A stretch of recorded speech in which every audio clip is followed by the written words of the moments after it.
I have to look at you. Yeah, you can look at him also. Okay. Okay. Ready? Ready? Good. Hello everyone, my name is Mainak Mondal. I'm a climate researcher and this is the Climate Change and Life podcast. So in this podcast, we talk about our present climate, environmental issues, economics, and its implications to the humanities. So today we are going to talk about pollutions and more precisely solid waste and plastic pollutions. And we have with us Professor Sudha Goel. Professor Goel is an associate professor at IIT Kharagpur and from environmental engineering, and she's in the Department of Civil Engineering, and she did her BE in Environmental Engineering from LD College of Engineering, Gujarat University, Ahmedabad, and MSc in 1992. She finished her PhD in Environmental Engineering from the Johns Hopkins University in Baltimore, US. She's currently the associate professor, and she has taught over the years several courses, both undergraduate and postgraduate courses, that spans microbiology and ecology, bioprocesses in water and wastewater treatment, advanced processes in water and watershed treatment, hazardous waste management, solid waste management, environmental science, environmental engineering, and computer graphics. Her research interests include solid waste management, environmental risk assessment, water quality, and treatment. Along with her several research, she also authored several books, and one of the textbook on water and water wastewater engineering, and edited 2 volumes of solid and hazardous waste management. So let us welcome Professor Goel. Professor Goel, welcome to the podcast. Thank you, Dr. Mandal. It's a privilege to be on this podcast with you. So we'll talk about some of the issues related to environmental pollution and so on. So to start with, because this is supposed to be the icebreaker, let me ask you about your academic journey and how you ended up doing research on what you do. Right. As you know, in India, we get admission to different engineering disciplines based on whatever marks you get and so on. So, since environmental engineering was one of the areas of interest for me, I did list it as one of my areas of interest, and that's what I got into. So, it was lucky for me that I found something that was perfect, and I've stuck to it. I also have somewhat greater familiarity because of my family background as well. My father's also in the same area. He works in remote sensing and environmental science. So there was greater motivation, inspiration, all these things were there at home. So the raw material was there. And when I got the opportunity to join the field, so I was very happy to do so. And from there on, I've never really looked back in that sense because I've stuck to this area. It's vast and it continues to grow. The problems continue to grow, and there is enormous opportunity for doing things, for making a difference. So it's very satisfying to be in this area. And like I said, it's a growing field. The problems have not ended, they have grown in scope. And I find more and more interesting problems to work with. So, like I said, it's it has been a satisfying experience in that sense. Right. So, what we want to discuss today is mostly related to the environmental degradation, and that is something we've been observing for the past few years. And we have seen over the years not only there is rising temperature, we also have a lot of waste and pollutions, be it in the air, in water, and so on. So let me just start by asking you, from a very general perspective, what what what is pollution and why should we care about it? That's a very straight question, and I can see how perhaps people want a clear answer to that as well. So, pollution, the way we define it in our classes and so on, any chemical compound that causes damage to human health is considered a pollutant. That's our first level. And beyond that, we also think in terms of other organisms. We are not completely selfish creatures, though we seem like that at times, but we do think in terms of other living organisms. We want those organisms to survive just as much as human beings. So, after looking after our own health, we do worry about the survival of other species and so on, the survival of ecosystems as a whole, because after all, our own health depends on these ecosystems. So, anything, any element, any compound, any material that causes damage either to human health or to ecosystems is considered a pollutant. So, that's, I would say, more or less a technical definition of what is pollution. So there are several kind of pollutions, Yes. and can you like discuss some on what Sure. types are there and Yeah. So you can think about pollution in many different ways. I often talk in class about the different domains of the environment. So I define the environment in simply four domains, which is very common in the literature as well. So we talk about atmosphere, lithosphere, hydrosphere, and biosphere, because these we compartmentalize it. It's very important for anyone who's in the environment to realize that we are creating compartments. Nature does not create compartments. And for our own simple minds, we have to compartmentalize it to understand certain things.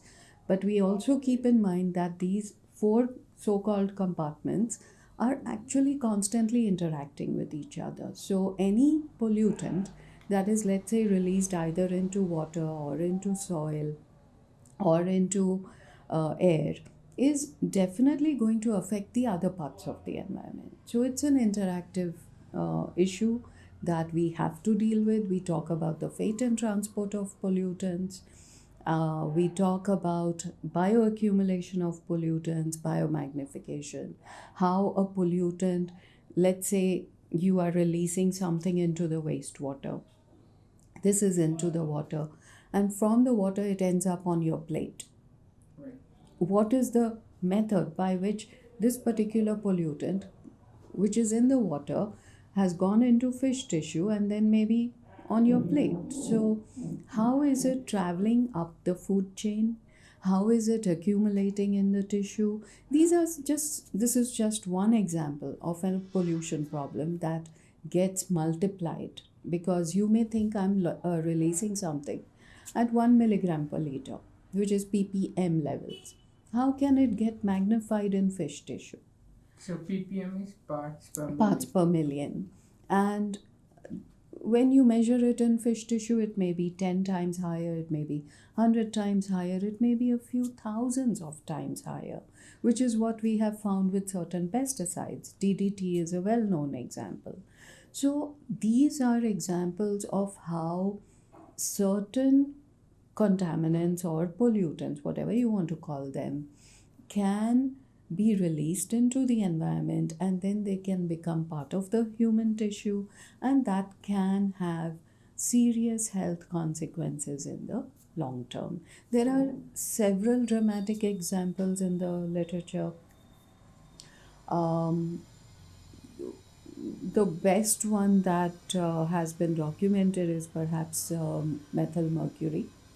There is a story about that. In Japan, there is a village called Minamata, and in this place, there was a fertilizer company run by Chiso Corporation. They were discharging wastewater. Now, this fertilizer company was using an amalgam of mercury in their production process. Okay. So the wastewater had high quantities of mercury. Now, mercury by itself, elemental mercury, is generally considered fairly non toxic because we do not have the ability to digest it. So it passes through our digestive system.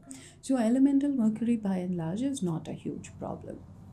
However, when you discharge it into the environment, it becomes a different compound. It's an organic methyl, what we call it methyl mercury, not organic mercury. It's an organic compound. The elemental part of mercury associates with a methyl group, and it becomes methyl mercury. Now, methyl mercury is extremely toxic. It can bioaccumulate in the tissue of all organisms, including human beings, and that is what happened in Minamata. So, from the water, it went into the fish. From the fish, it went to the people in the village who were eating that fish, and also the cats and dogs and birds and so on. They were all feeding on the same material. So, over a period of time, it became evident that this is a neurotoxin that was accumulating in the tissue, and it was causing neurological problems, and there were some fatalities and some deaths and so on. So this is a very commonly quoted example of the ill effects, of a compound like mercury. So mercury is considered highly toxic, and because of its association with organic matter, because when it gets associated with organic matter, it accumulates in tissue. Right. And is it also transferred from generation to generation, like through the fetus and That I don't know. stuff? It may be, that may be the case, but I'm not exactly sure about that. Yeah. So, from our discussion, let us focus more on the Indian context. So, over the past few years, we have seen there is a boom in the population. The population has been increasing at quite a high rate, although it's kind of plateauing. But we also have seen an increase uh, in the economy. So we have seen an increase in the GDP. We have seen an increase in population. Yeah. So how these two have affected the total pollution? That's a great question because I see a very close relationship between population growth and economic growth. And just like you said, that in developed countries, these two processes are happening simultaneously. And that is contributing, it's like a double whammy, okay? Because pollution increases as population increases as well as economic growth. Because economic growth means each individual is utilizing more resources. And when you're utilizing more resources, you're obviously in the process of utilizing those resources, you're generating waste. So, without even thinking about it, every day we are creating more waste. So, we have more people, and each one of this population, each citizen, is involved in generating more waste. So the net amount of pollution is definitely increasing, no doubt. So I've been reading some articles.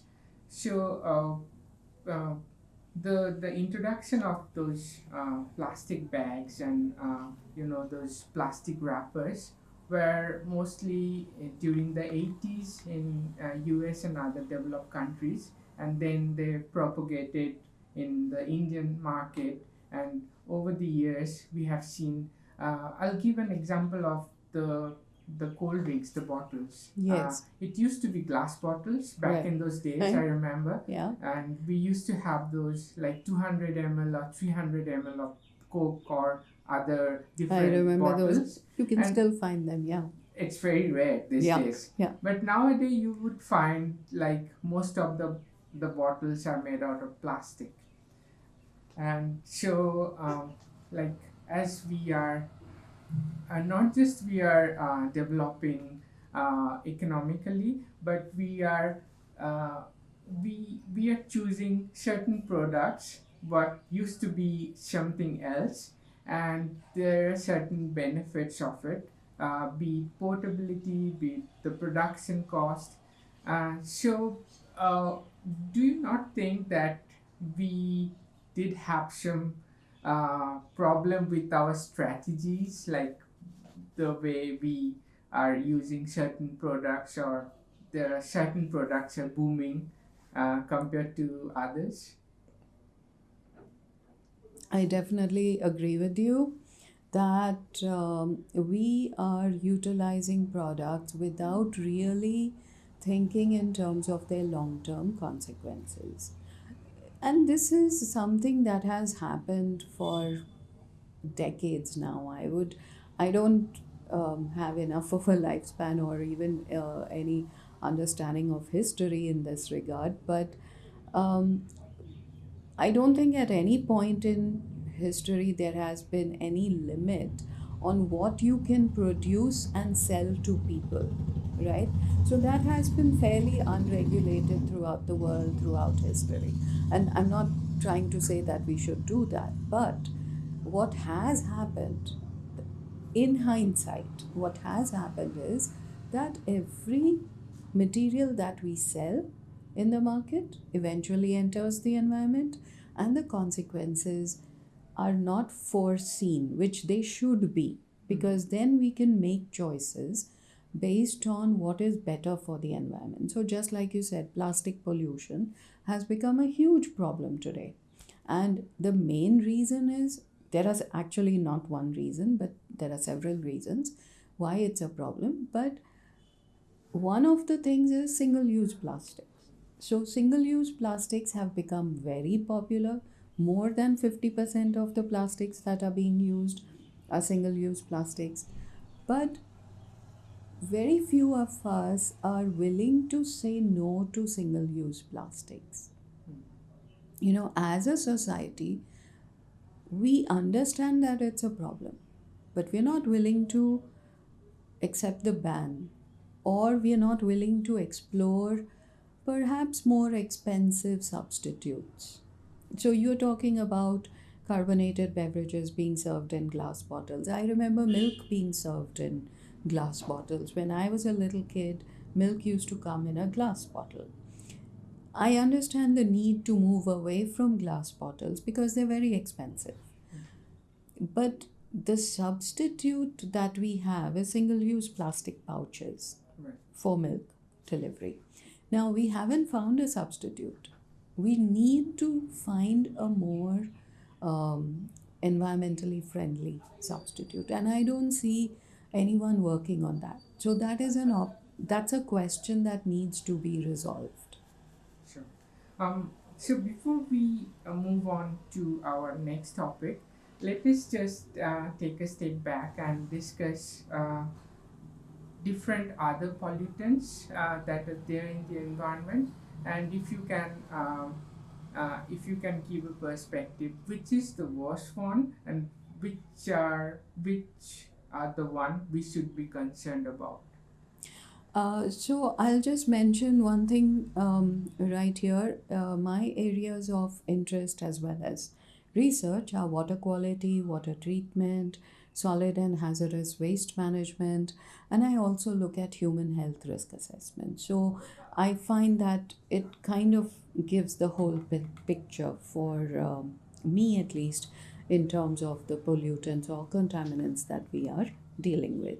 So your question is valid because even though the older pollution problems are not fully solved, new ones have been emerging. So we use the term emerging contaminants, and in India right now, we are dealing with pesticides, we are dealing with surfactants, we are dealing with antibiotics, we are dealing with certain compounds. Something new that has emerged at the global scale is polyfluorinated aromatic substances. I'm sorry, it's not. It's polyfluorinated alkyl substances, yes. So what are these used in, like this So, yes, polyfluorinated polyfluorinated alkyl substances are used in non-stick ware. The biggest example of these compounds is non-stick cooking ware. Okay, so next time you will use a non-stick cooking utensil, you'll have to think about the compound that is used to create that non-stick surface and how it is toxic. It is toxic to human health, and the companies that make these materials, they know about this, but for various reasons, obviously commercial reasons, it's not taken care of. So that is one application of these PFAs, and another major application is in creating water resistant clothing. So in India, we don't really have this clothing, which is a good thing. But this kind of spray is very popular in Remember, I developing used to use them. in Yeah, developed quite. countries, not developing, in developed countries. This spray is used to so if you're wearing a nice jacket, you spray it with this water resistant material, Right. and you, if you get caught in the rain, no harm done. Your beautiful jacket will remain as beautiful as Right. that. But the consequences are for the environment. So as the rainwater washes away the compound, it enters the environment, it goes into the water, into the soil, and so on. So these are toxic compounds that we are now looking at. Okay. So this is a major issue in the developed world, and non-stick ware is very common, very popular in India, and even I am slowly removing all of it from my kitchen. I also have been using it for a long time, but now I'm gradually going back to traditional cookware. So it's better to stick to iron utensils, stainless steel, iron, all those are still acceptable. So those are safe from a cooking point of view, and glass is safe, steel is safe, iron is safe, but not much else is safe these days. So So when you say it's unsafe to use, what kind of health risks are we looking at? all kinds of risks. It can be mutagenic risks, it can be cancerous compounds, it can be, in the case of PFAS, one of the things that sticks in my mind is that it causes thyroid damage. Okay, so since the thyroid gland is the second most important gland in the body, it controls metabolism, it controls all your other functions. So, this is a very important point about PFAS. And there are several other health effects that are associated with PFAS as well. So let's move. I think they are also subject to bioaccumulation. So, what impact Okay. they have on animals and so on, I don't really remember at this point, but it's definitely a major issue. Right. So uh, uh, your research spans around different solid waste management, also the treatment of wastewater. So I'll go a little bit deeper into the solid waste part. Um, so, if you can give us some historical aspects, like historically, when we have seen a surge in the solid waste and how it has been like an epidemic of waste over the years.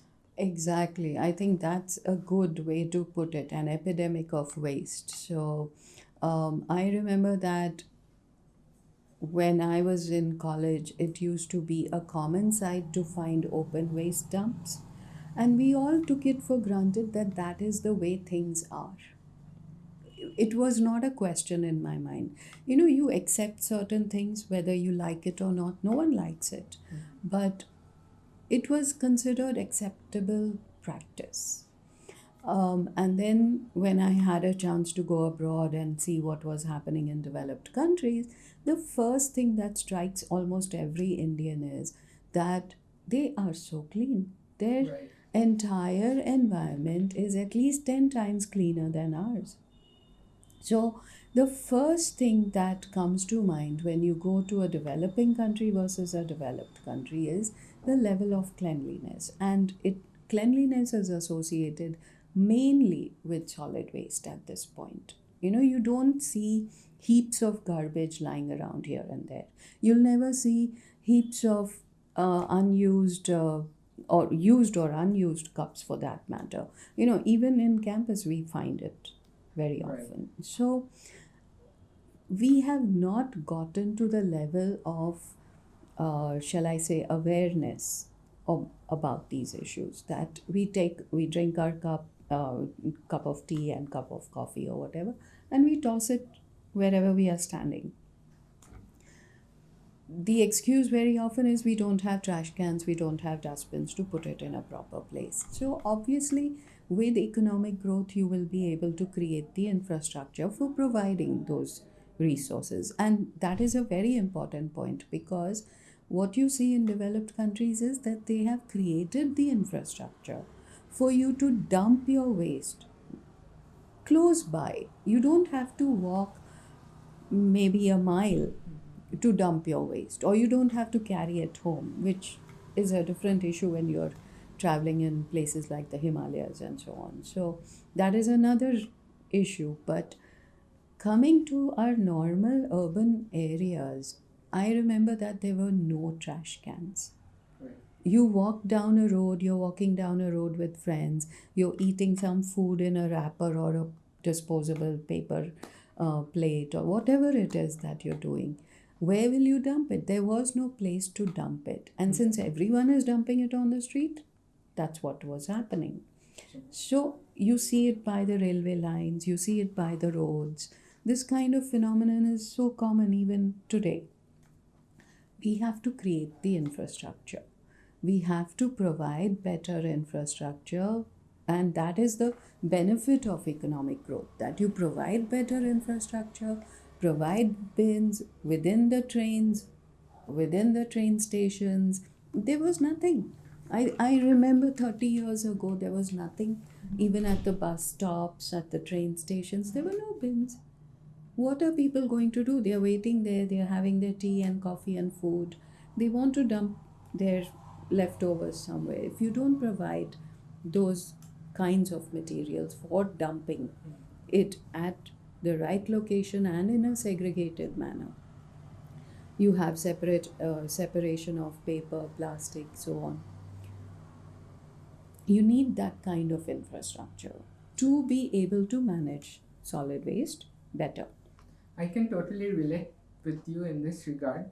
So I lived in Canberra in Australia for like 5 years, and there's something I learned from a 5-year-old kid over there.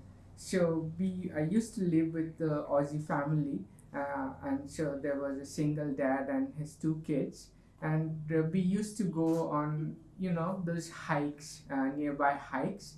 And first time I went with them, I have seen that kid, the 5-year-old kid. His name was Jamie, and he gave me a toffee, and then I unknowingly I just throw it on the trail, And I saw him picking it up and putting it in his pocket, and I felt so embarrassed. And from then onwards, I realized that this is something we take it for granted, Exactly. and it's Exactly. like a even like when you go to the school, they have those things in their textbooks, but the children, they follow the adults how they behave, and whatever you say in the textbook, whatever is written, it doesn't matter, or it does not have that much impact, but rather the children would imitate what the elders are Exactly. doing.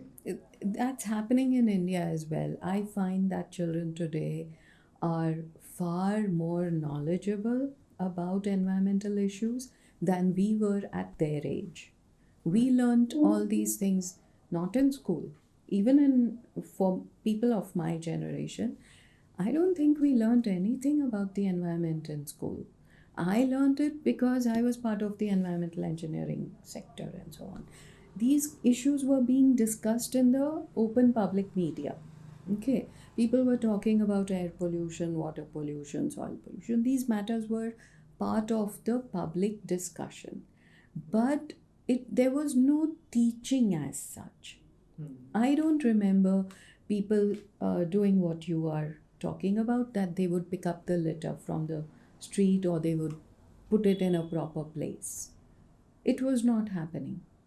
If I was eating a toffee, if I found a dustbin nearby, I would go and put it in a dustbin. If there was no dustbin, I would drop it wherever I was. Right.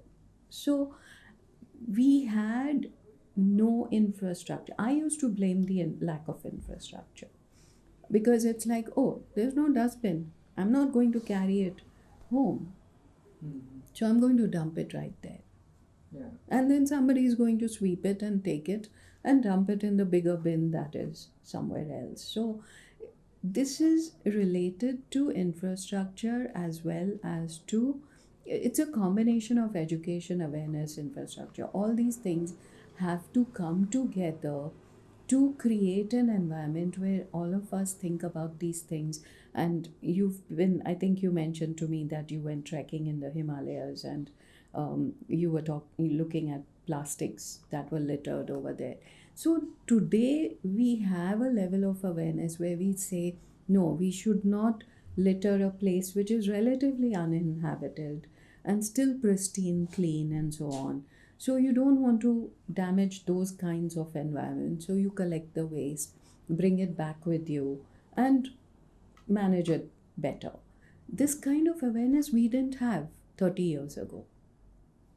And so I've been going through your recent research, and one of them being the solid waste that has been escalated during the COVID period.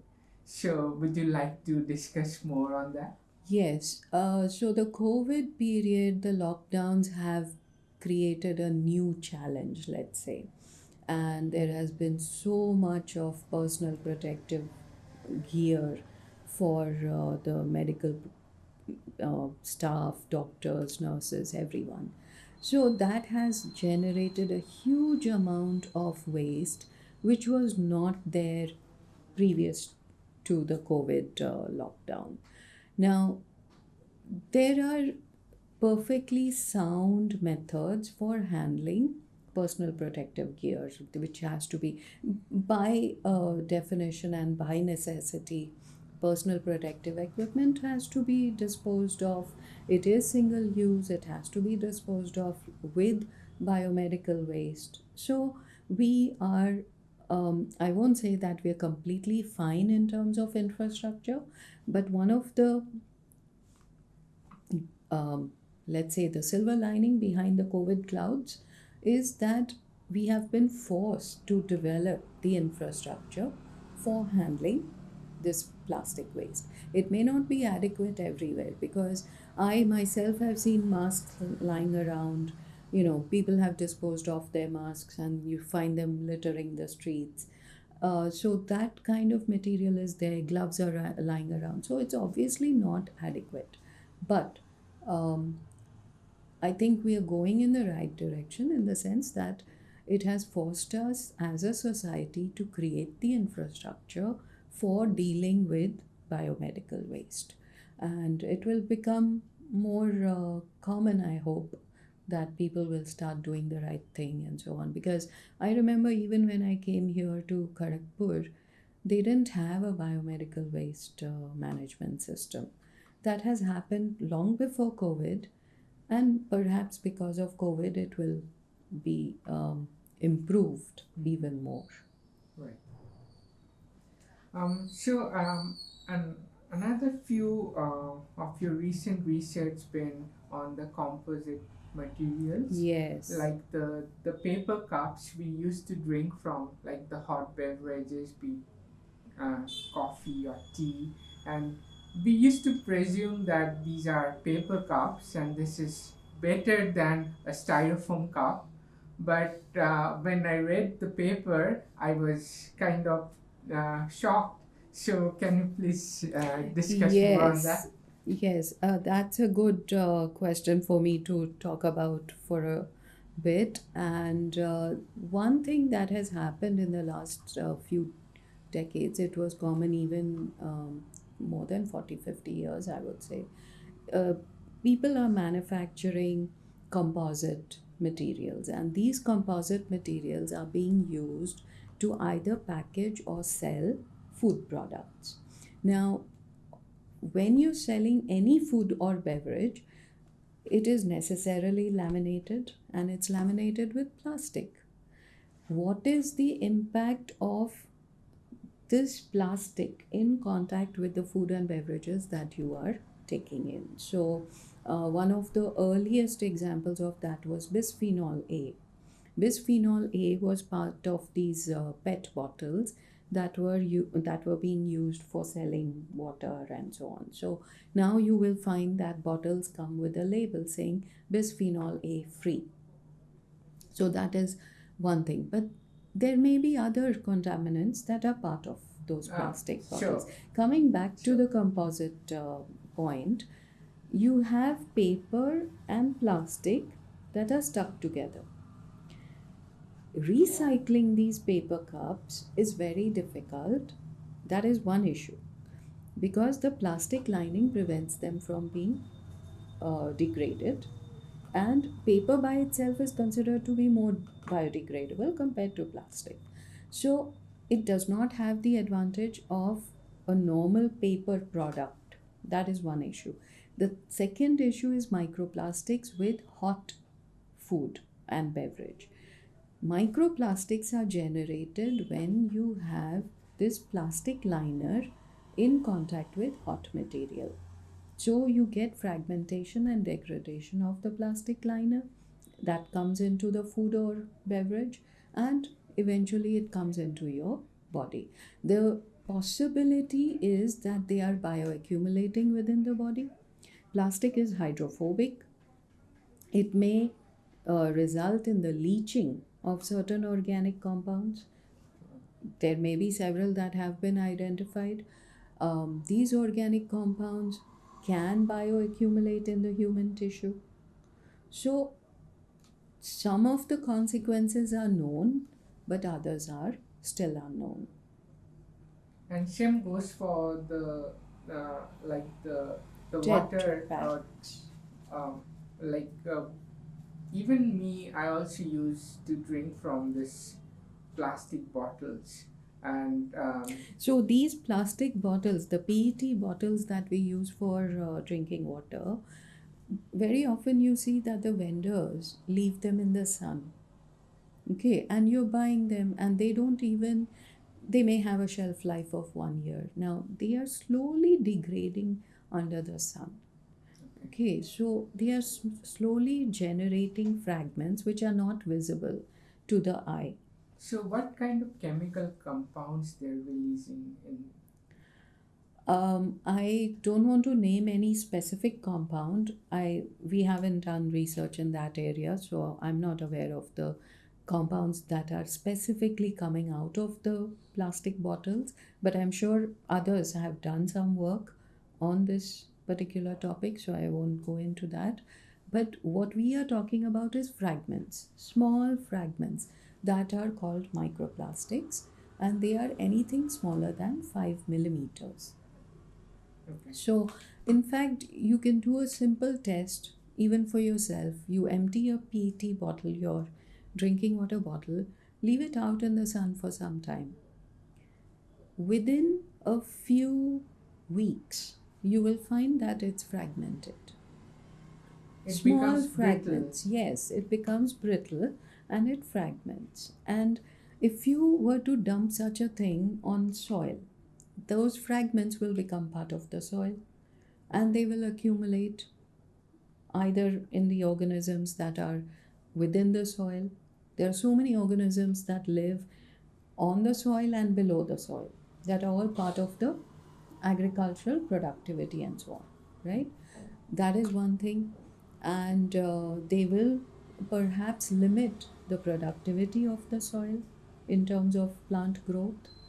So there are, it can enter the soil, it can enter the water, and when any contaminant enters the soil or water, it can travel into human tissue as well.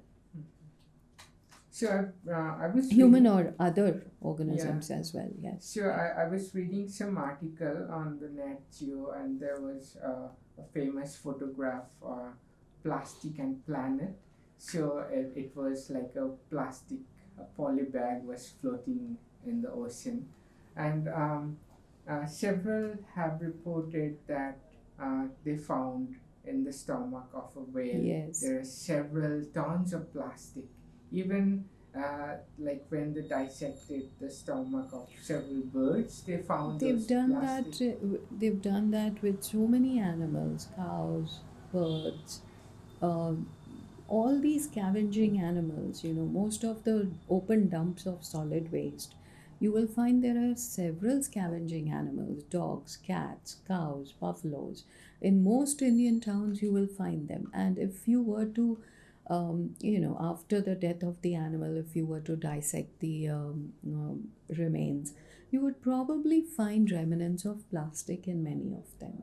So, that I think there are several news stories about that. There's no doubt about that. Sure. And the importance of, or rather, let me say, the impact of plastics on the health of the animal, that I haven't seen any actual medical reports. It's not my area, but I would perhaps take a look at it and think about some of the health effects. So one of the thing I read is that especially for cows, like if they ingest a lot of plastic, those plastics would be inside their stomach and it would fill up their stomach, so they won't get the needed nutrients that Exactly. they would require. That's true for any animal, including human beings. Right. Without a doubt. I think the effects of ingesting plastic are going to be quite terrible, because one is the fragmentation, the second thing is the hydrophobicity of these plastic compounds, what is going to leach out, or what happens and what is generated when they break down.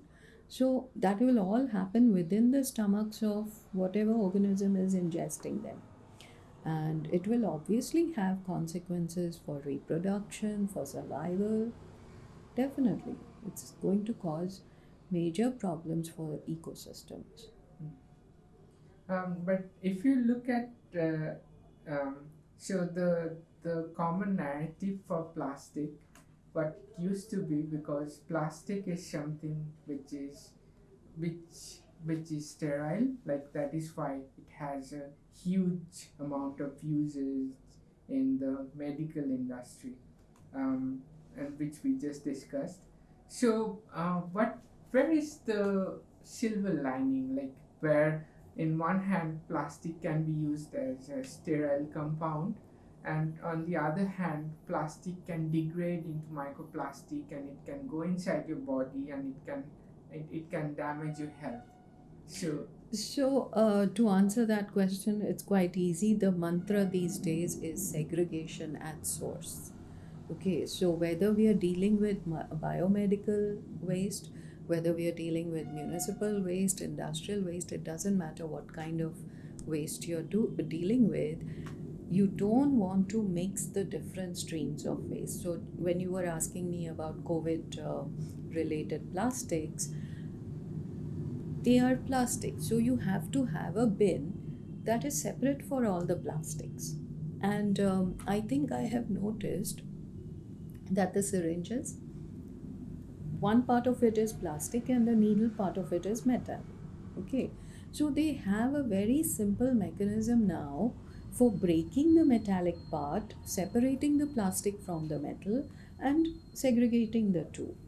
This has this is a welcome development. Okay, where you have a composite material, and at the time of recycling you separate the two so that you have pure material that is easy to recycle. Right. So let us touch base on what are the emerging technologies and how we can recycle the plastic, and what are the major challenges, and if you can also tell us about how in general what where those plastics ended up going. I know some are getting incinerated, some are just burned. So, yeah, Yeah, that's a very good question. Where is the past plastic going, and what are we doing in the present, and what are we going to do in the future? So, thankfully, my students have been working on these ideas for quite some time. So, I can tell you one thing: when I go to any open dump, and there are several open dumps, you go to the ones in Kolkata, what do you see? The mountains of waste that you see in Dhapa, in Garden Reach, coming out of the airport, you see these huge mountains of waste. What is left is, it's not mostly biodegradable material, it's mostly soil and dirt and fabrics and plastic. Plastic is a huge part of what is left in the open dumps because it's difficult to degrade. It does not degrade easily, and any visit to any open dump in the country, you'll find it's this. It's not just Kolkata; it's everywhere in the country. So it's a combination of soil, dust, fabrics, and plastic that is left behind. Okay. Now our regulations have very clear guidelines are there that are part of the law, and that says segregation and source. So any plastic that you are generating, any plastic waste, so let's say I bring food from outside, I have plastic wrappers, I have plastic containers, I have to put them in a separate bin from the biodegradable waste. So my food waste is in one bin, and another bin is kept for the non biodegradable materials. And within campus, right now, we are doing it as two bins, but at airports, you will see 3 or 4 bins. They have paper waste, they have plastic waste, perhaps separate bins for glass and metal, and so on. And then you have the food waste. Okay, so ideally, you want complete separation into as many streams as possible, but that is often prohibitively expensive, and it's also difficult in many ways. I'll come to that later. But paper, plastic, glass, and metal, if there is money for providing 4 to 5 bins, then it's better to go for that. Okay, so that is what we want for the future, but most of us are satisfied with 2 bins. And you keep your paper aside for the kabadi wala, you put your glass material aside for the other recyclers. I remember it used to be very easy in India to recycle all of them. We used to have glass bottles, whether they are milk bottles or Coke bottles or whatever they are. They used to be easy to recycle. The kabadiwala would take everything separately. They would take the metal separately, they would take the glass separately, they would take paper and plastic. Today, no kabadiwala will take plastic. because it's no longer economical for them to recycle it. So we have to find better ways and create infrastructure for better recycling of all of these materials. That is, I think that answers one part of your problem, of your question. And we can do what is called urban mining or landfill mining, which is that we take these open dumps, remove the plastic, you can incinerate it, you can use it for pyrolytic oil generation. If you can discuss more on that, what is the pyrolytic? So pyrolytic oil is where there is something called plasma pyrolysis. Plasma pyrolysis is a method for recycling plastic, or rather converting plastic to pyrolytic oil plus what is called synthetic gas. So synthetic gas, CO plus hydrogen, that is synthetic gas or syngas, and then that comes from gasification as well as pyrolysis. And then you have pyrolytic oil. Now, pyrolytic oil is a fuel. It can be used as a fuel. Okay, so people are looking at that. Incineration leaves behind a very small quantity of char and so on. There are people who are looking at combining it with biomass, but I have some issues with that because I feel that plastic is basically toxic. The degradation products of plastic are toxic, and they will cause more problems in the future. So it's better to either completely incinerate them or to convert it to pyrolytic oil, which can be used as fuel and so on. So having covered bins, I still remember having covered bins is very, very important to this whole creation of infrastructure. It's not enough to have a bin. What we used to have were open bins. Those open bins were causing problems because animals would come in, rainwater would come in, the stench would be everywhere. Right. So that was not a solution. Putting lids on it was definitely part of the solution.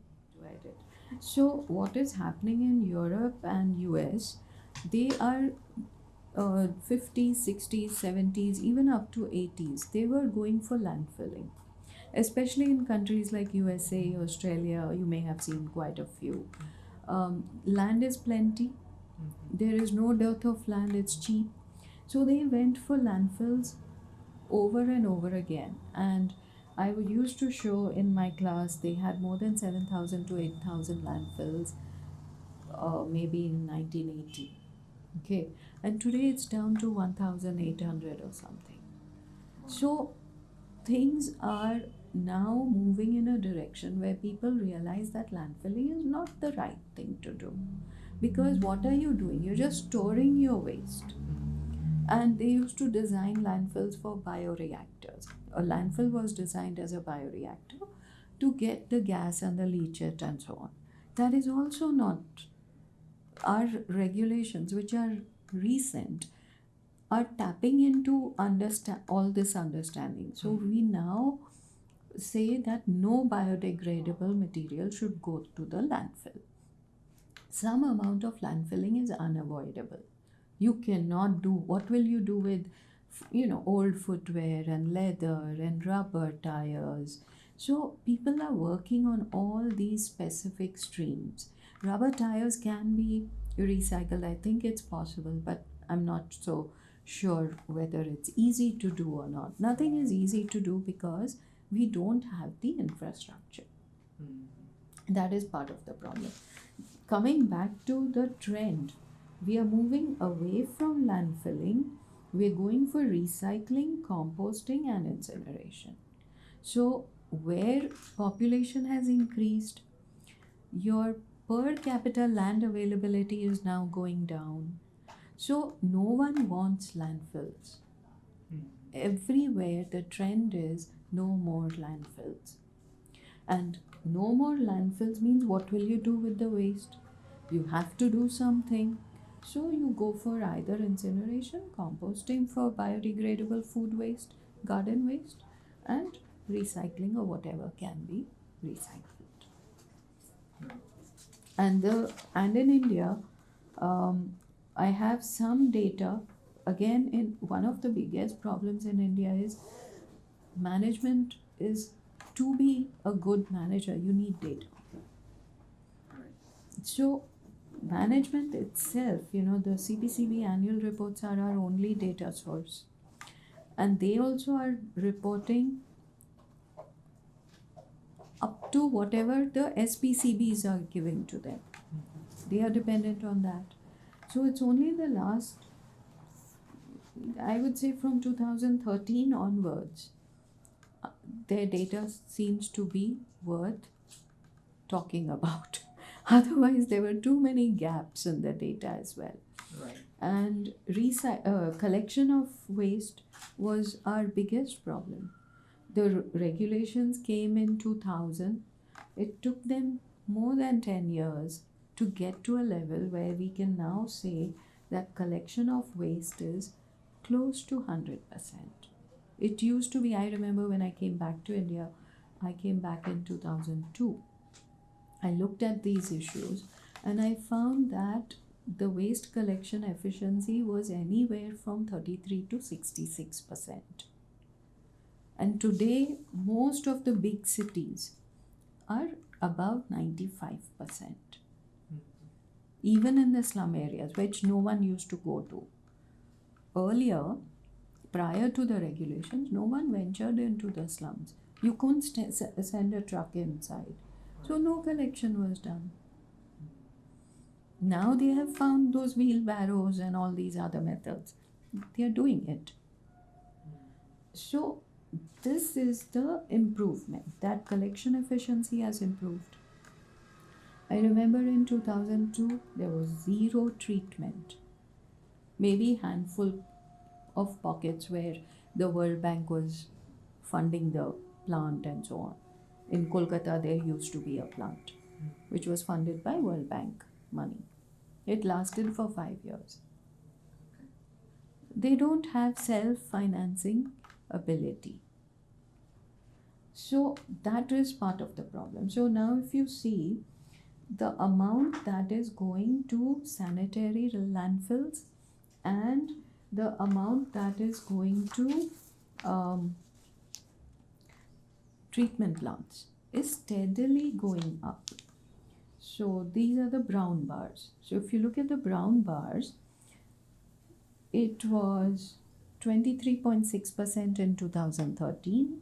It has gone up to 36.7%. It's a small increase, but at least things are improving. Right. And another major improvement is the purple bar, where it's going to a proper landfill, not just open dumping. So this is one major improvement, and like I said, good management requires good data, and unless you have good data, you can't do anything. So this is one aspect. There was another point that I wanted to mention to you.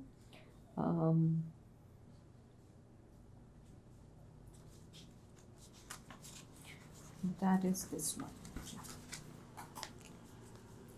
We talk about solid waste. When I say solid waste, most people think about municipal solid waste. What I am generating in my home, in my office, I think about those points. So that is just 11%, I think, of the total waste that is coming out of our country.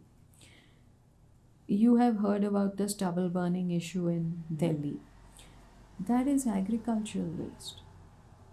Now, in Bengal, I am told that the same rice stubble is used for making handicrafts. And the farmers don't have to be coerced into doing it because it's a money-making venture for them. Right. They're able to do it. It's a self-sustaining exercise. In Punjab, in Haryana, this has not happened. So there are socio-economic and cultural factors that are responsible for the problem in northern India. So this is a huge stream of solid waste. Everywhere you go to any part of our country is primarily agricultural. So this is a huge problem. Then we have industrial and mining waste.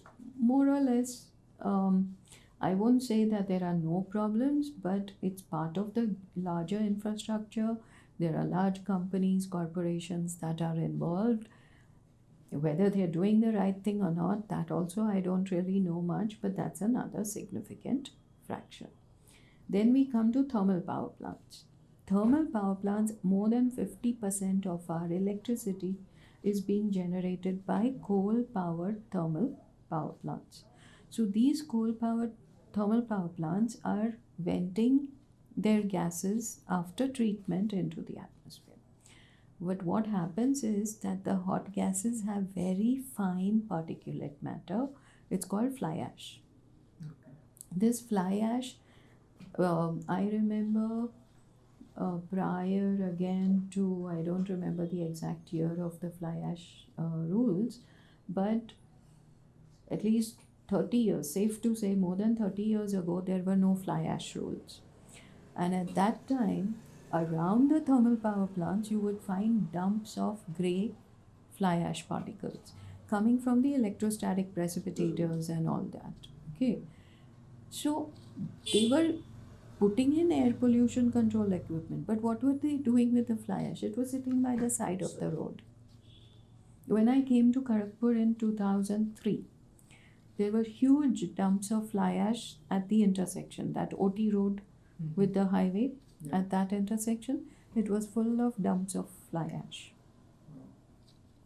which have been removed now.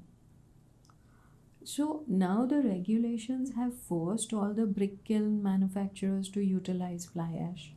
So that is again a step in the right direction. And every problem as it crops up, people will do something about it. So definitely. Now, I should mention that the fly ash by itself. In fact, let me say a little bit more about thermal power plants. There are two streams of ash that come from thermal power plants. One is bottom ash, the other is fly ash. Bottom ash means when you burn the coal in the furnace, whatever falls literally to the bottom is called bottom ash. And whatever goes through the smokestack is collected by the electrostatic precipitator or by the bag filters, and that is called fly ash. Now these two parts of the ash are rich in heavy metals. So we have heavy metals, and these include all the toxic heavy metals as well as the radioactive metals as well, the minerals and metals. So there is an issue about using fly ash bricks for building residential buildings. If you're putting it in the garden, it's okay. If you're using it in the boundary wall, maybe it's okay. But to use it in residential construction or office construction is not acceptable, because you are again exposing yourself to high concentrations of toxic heavy metals and radioactive metals. Right. So this is another issue that needs to be tackled. But nowadays it is being practiced in a large amount.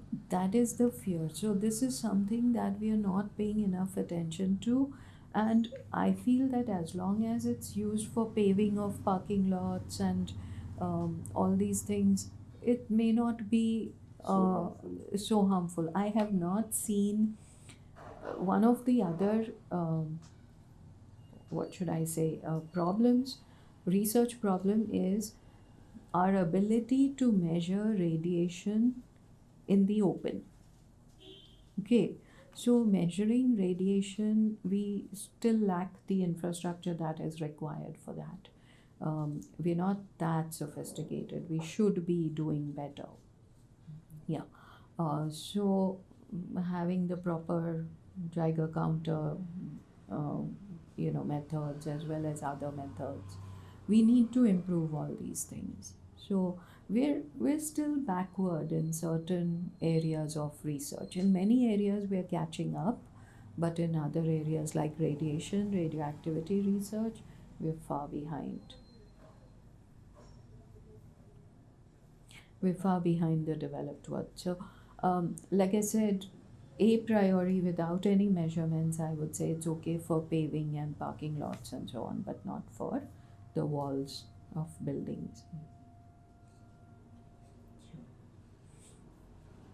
Radon is another problem that we don't think about, but maybe one day we'll think about that. And then the last one is the hazardous waste category. So we have so much material in our houses, offices, industries that is hazardous. We have the rules, we have the regulations, everything is there. Implementation and the way we actually do things remain challenges. It's a real challenge. Yeah, another thing it just came to my mind, like there are certain domestic practices, especially in the hilly region, because they need to generate heat, and they would burn those plastic wrappers. That is something, it's like over the top. The amount of plastic being burned in those They regions. should be told that the fumes that come out of plastic burning are extremely toxic. Right. Even you can see there sometimes on top of those leaves you can find, like, if they have a place where they would burn on a daily basis, you can feel those, you can smell those leaves and you can smell that burnt plastic. And before few times before you're mentioning about how this plastic is getting assimilated in those. This is very common. I know that when I go to Kolkata or to other cities in the country, whenever I smell this burning of plastic, because burning of waste is very common in our country, it used to be considered a very good option. Now, that is good for food and dry garden waste and so on. It's okay. That was traditional practice, not a major issue. But today's waste is no longer uncontaminated. It is no longer biodegradable material. It's no longer biomass, natural biomass based material. It now contains all these other materials, mainly plastic. And when that plastic burns, it really has a very peculiar and very toxic smell. Hmm. And that needs to be looked at more closely. So we have these dioxins, furans, all these compounds have been identified. They are known to be toxic. Everyone knows all these points. The law is clear. Burning of waste is banned. But people still do it. Just like you said, in rural areas and certain areas where they have no other options. It is a problem. These are problems. I have seen animal nests and bird nests, habitat, all their uh, living areas. They're all lined now with plastic. Yeah. You don't find twigs and leaves. I've Today's seen that also. today's organisms, they are all using plastic. They kind of learn to live with it. They have like learned to Plastic live. They're, wires, cable wires, they're all Yes. using this. those nests. They are the bird nests are Yeah. all lined with the Exactly. plastic. A discussion by Sunita Narayan from Down to Earth, and one of the statistics she was mentioning is that, so they did the landfill, the biomining from the landfill, Yes. and they found that almost 96% of what remains is made out of plastic, and this from the remains of the whatever they mined, they found that it was around 5 million tons per capita, uh, 7.6 grams per capita per day of plastic waste, based on the national average. And they also mentioned in their report that it's like more than 5 million tons per annum of plastic waste, based on the CPCB annual report. I don't want to comment on the figures because obviously they come from credible sources. But what I have seen, and I think we have some publications as well about the composition of the waste that is present in open dumps and so on. So, what we found, at least in Kharagpur, we did this a few years ago. It's not more than 10%. Okay, so in Kharagpur, the raw waste, I'm not talking about segregated waste. 96% sounds like segregated waste. It means that it has already been separated. One of the issues with plastic you have to remember is it's very light in terms of weight. So when you're taking, let's say, 1 kilogram sample of waste, the amount of soil is very heavy and it's got high moisture. Plastic, on the other hand, most of the people that throw it out are basically throwing out empty containers. Now, these empty containers are light, they're very light in weight. So, as a percentage of the total weight, it's generally very small. At least that's what we found in Kharagpur.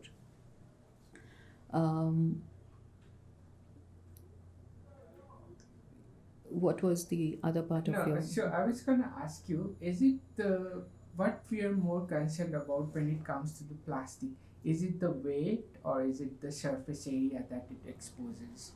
So that Both is why are they call it 50 microns or 40 microns are dangerous. That's another very good question. So, definitely weight matters, thickness matters.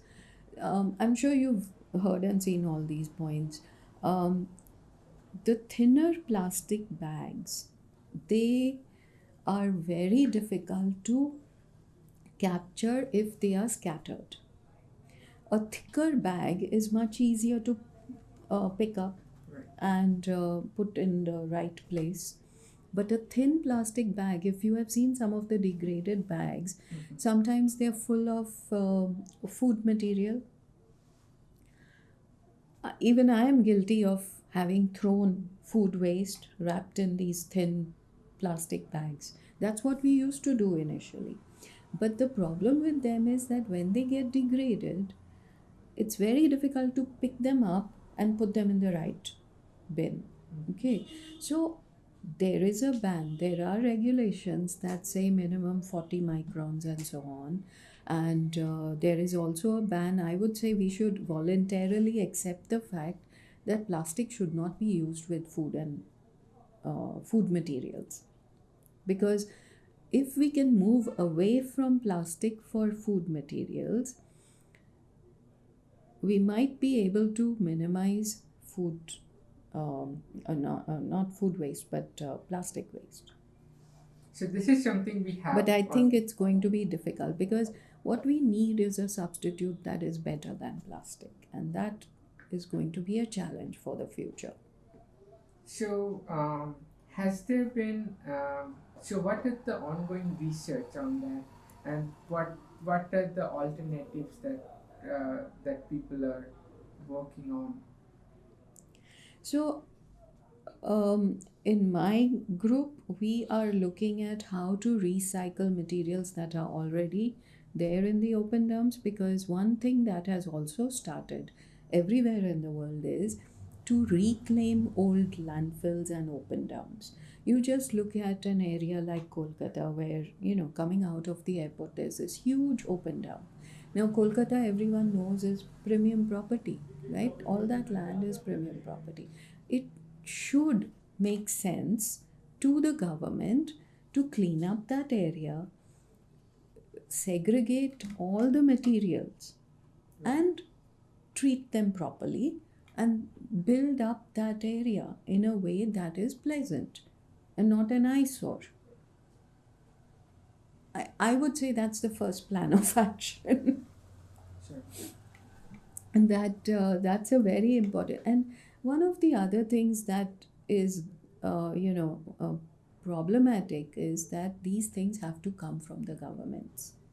Whether it's the municipality, it's at the local level, at the state level, at the central level. So the central level, we have the Swachh Bharat mission. They are providing money and funds for setting up plants.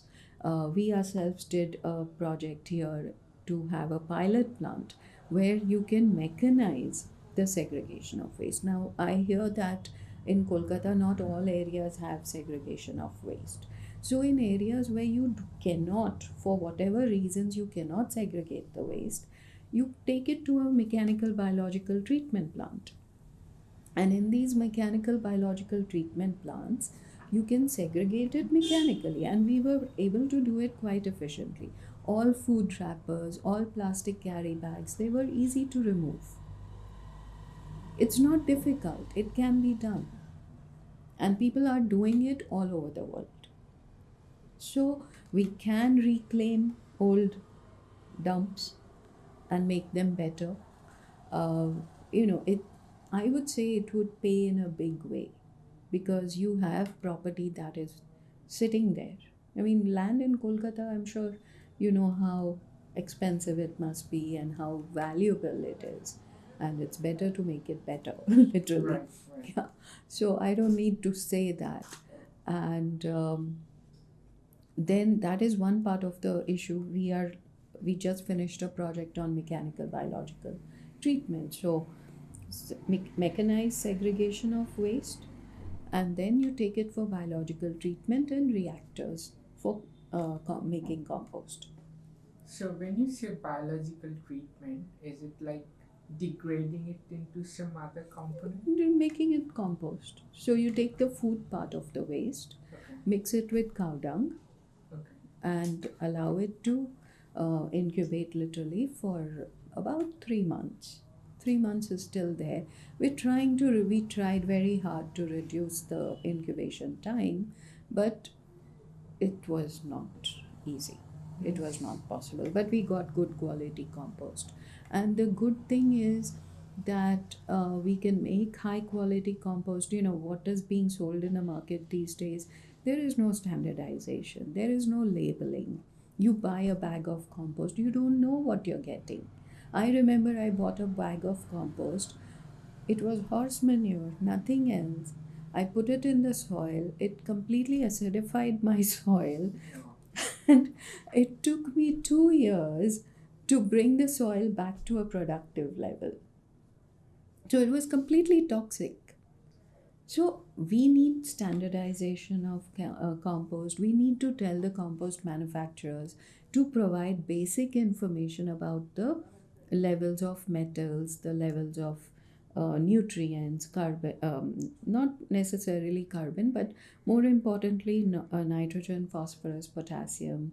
These are the essential nutrients that you're using the compost for, along with carbon and moisture and so on. So we need better quality control. And that was part of our project. So that was one thing. And one other issue other than plastic is e-waste. E-waste is becoming the next big challenge. And that is also associated with plastic because you look at all our electronic appliances, they're all made out of the bulk material is plastic. Right. And that is easy to recycle. And having said that it's easy to recycle, people are not doing it. People are just storing e-waste.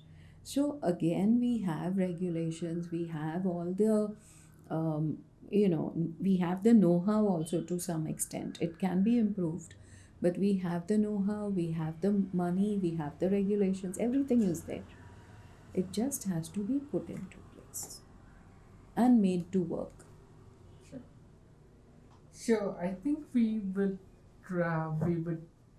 be concluding our talk now. Okay. So let me ask you, as an individual, what should be our duties and how can we prevent the the spreading of solid waste and how we can keep our environment safe? That's I think we are pretty decent, in doing what I call segregation of waste. And it's part of our tradition. And if we continue to do that, I think we'll solve at least half of the management problems.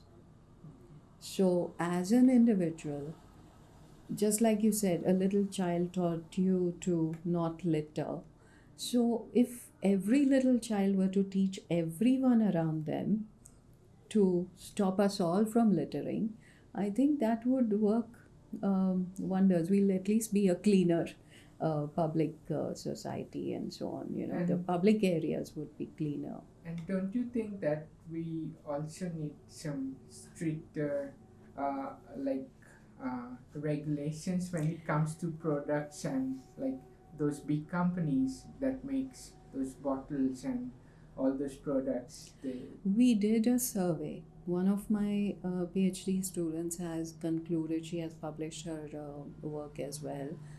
We've done a survey of bottled water generated by different companies. I don't know whether I should say this or not, but the railways are selling bottled water which is not good quality. Wow. It's pretty bad. Yeah. And the well known brands are pretty decent. Okay. So some of the local companies and the small manufacturers of bottled water, they are the ones who are actually not doing the right thing. And the bigger companies have the infrastructure. They have the infrastructure to do the right thing. They are doing it right. That's what our findings are. And it's really unfortunate that the small local vendors and suppliers and the Indian Railways, they're not doing the right thing. They need to improve their practices. In this context, I must I'll even mention. mention one example. I've seen people recycling and selling water at rail stations. They open the bottled water, they use the tap water, seal it, and sell it again. I think it's there in Slumdog Millionaire, that Must movie. be. Yeah. So what I was saying is that, um, uh, like I mentioned you before our meeting, that I happened to be in Himachal Pradesh and I did some garbage cleaning. And while I was doing that, I happened to do some experiment. So what I did is I picked a trail and I deliberately put some garbage at certain interval, and I just wanted to see what are the human reaction. So I put some chips packets at certain interval, and then I went back to the same place after a week, and I have seen wherever I dumped, initially the trail was cleaner, apparently cleaner, and the places where I dumped those plastic, surrounding that region, there are more plastic accumulated. So people thought it was a dumping ground. Yeah, I mean, it's like a kind of feedback. If you see, if you always try to find excuse, like if someone has done that, it means you're free to do it, even it's wrong thing to do. Right. So if there are already litters on the ground, so you can easily throw the litters that you have in your hand. So that is something I found really interesting. And so let me just ask you, has there been any research on, like, so the distribution of pollutants like solid waste and plastic and stuff?